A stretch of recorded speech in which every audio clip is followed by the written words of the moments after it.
Всем огромный привет, дорогие друзья! Добро пожаловать на мой кулинарный канал. Интересно ли вам, как делают заготовки на зиму турецкие хозяйки? Я с этими заготовками уже приготовила вкусняшку, и мы ее с Алексеем продегустировали на нашем мукбанг канале. Ссылку оставим на мукбанг канал, как всегда, внизу в описании под этим видео. Также, кто еще не знаком с нашим семейным каналом, ссылочка внизу в описании под видео. Все эти рецепты снимаются для вас с любовью из Турции. Ну а сейчас я приглашаю всех на кухню моей дорогой любимой турецкой подруги готовить заготовки из томатов на зиму. Мы начинаем.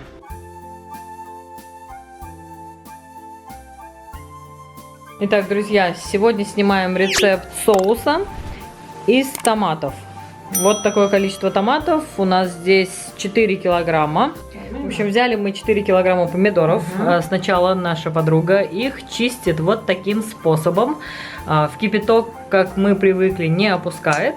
А вот так быстренько, как картошку, начищает помидоры. Вот, я сейчас тоже присоединюсь, буду помогать. А после мы покажем, что делать дальше. Итак, мы все уже начистили. Вот эти вот шкурки мы не выкидываем. Чуть позже покажем еще один рецепт. Доматес салчасы, томатная паста. Будет томатная паста из этих помидоров, Помидоры, которые не очень хорошие, идут все в томатную пасту.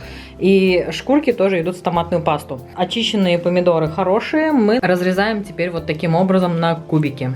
Вот подруга наша не пользуется досками, а вот так на весу режет кубиками. Смотрите, уже кастрюлю какую нарезала. Пока я чистила помидоры, она почти все помидоры уже нарезала. Видите, как быстро, ловко получается. Берем помидору, разрезаем пополам, еще раз пополам. Все это дело поперек. Получаются такие вот соломка такая образовывается, да? И потом все это дело поперек разрезаем, получаются кубики. Все, таким образом сейчас нарежем полностью все томаты. Затем покажем, что делать дальше. Значит, мы все помидоры нарезали. Поставили теперь кастрюлю на плиту на максимальный огонь. Через 10 минут сделаем маленький огонь. Деревянной лопаткой вот так аккуратно их перемешиваем.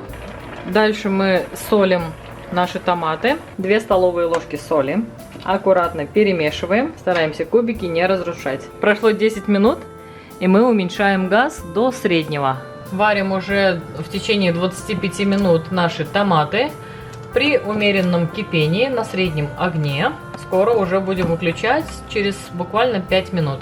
Все, друзья, прошло у нас 40 минут. Газ отключаем. Вот до такой консистенции мы уваривали томатный соус. Кроме соли наша подруга ничего не кладет. Этот соус она использует потом для приготовления различных турецких блюд, таких как кабачки, фасоль, нут, бамя и так далее. Теперь, после того, как уварили соус, помещаем наш соус в стерилизованные банки. Крышки наша подруга кипятит в маленькой кастрюле с момента закипания в течение 10 минут. Установили воронку и заливаем соус в банки. Обязательно перемешиваем вот так, чтобы соус попадал в банку более-менее однородной консистенцией. Заполняем банку до полного. Далее, вот он секрет от нашей подруги. Оливковое масло сверху заливаем. Полный ван аспирин. И 1 таблетку аспирина кладем. Края банки протираем, закрываем крышкой и банку переворачиваем вверх дном. Таким образом продолжаем заполнять банки до тех пор, пока не закончится наш соус. Ну что, друзья, в итоге из такого количества ингредиентов у нас получилось 3 литровые баночки соуса и 1 баночка маленькая 660 миллилитров. Далее банки наши прикрываем полотенцем. Одним полотенцем, вторым полотенцем. Хорошенько закрываем со всех сторон и оставляем прямо на столе при комнатной температуре до полного остывания. Итак, друзья, посмотрите, вот такая вот красота у подруги нашей получилась. Сейчас мы откроем баночку и покажу, как это выглядит. Как сказала мне наша подруга турчанка, что в Турции в основном консервируют вот такие томаты просто с солью и кладут аспирин для сохранности, чтобы в зимний период времени готовить различные турецкие вкусности, такие как фасоль.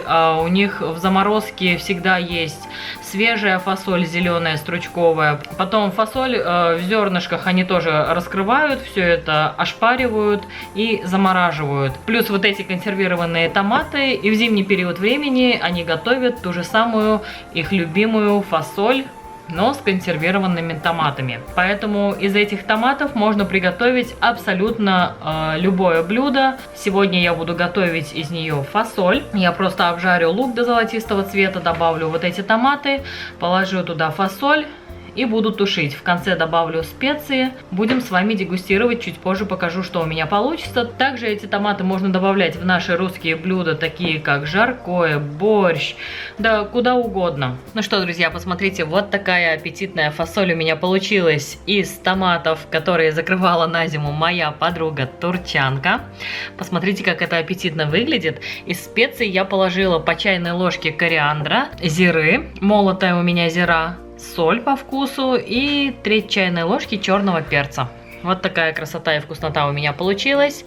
Нам уже с Алексеем не терпится попробовать все это на нашем мукбанг-канале, куда мы вас всех и приглашаем. Ссылка, как всегда, внизу в описании под этим видео. Ну а это видео буду заканчивать. Если видео понравилось, ставьте, пожалуйста, моей подруге Сардинч пальчики вверх, подписывайтесь на канал, пишите комментарии. Нам очень приятно с вами общаться. Это мотивирует снимать для вас еще больше вкусных и интересных рецептов. Огромное всем спасибо за лайки, за комментарии, за пожелания, а также всем спасибо за просмотр, всем пока-пока, приходите еще, увидимся снова.